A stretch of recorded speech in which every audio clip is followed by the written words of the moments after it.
Thousands of music fans and stars such as Status Quo, Roxy Music and Genesis are not what you'd expect to see in a muddy field in Lincolnshire. But 50 years ago, that was the scene in Bardney near Lincoln as the village was taken over by the Great Western Music Festival. Simon Spark has been finding out about the music event that they tried to ban.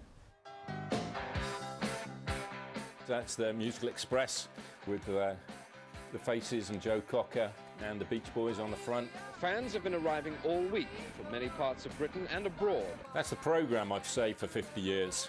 Many of them are teenagers who plan to live rough for the next few days so they can afford the £5 tickets. It was a festival with a lineup that would more than certainly have made headlines today. But it all happened in a field near Bardney in Lincolnshire 50 years ago this year.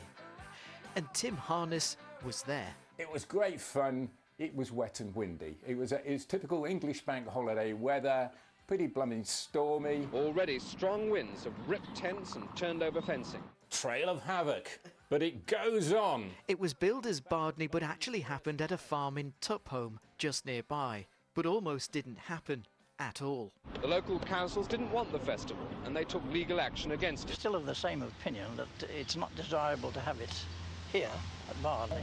There haven't been a nuisance to you, not to me. And I've been stood here watching them. I like standing watching them. But it happened all right and the artists didn't disappoint. Slade. What 16-year-old didn't like Slade at the time? They were fantastic.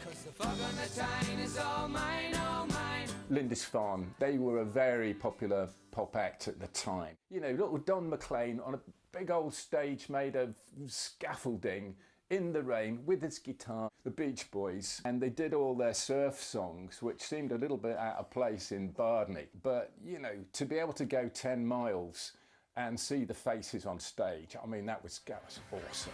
Incredible artists playing in an event that was never to be repeated again. Simon Spark, BBC Look North. That's incredible, isn't it? I didn't know about it until a couple of days ago. Amazing to think those artists playing at Bardney. And I've just been reading this from Mary Davies, who's watching in Grimsby. She says, Peter, I was there. It'll be so interesting looking back. If so, Mary, hope you enjoyed that film.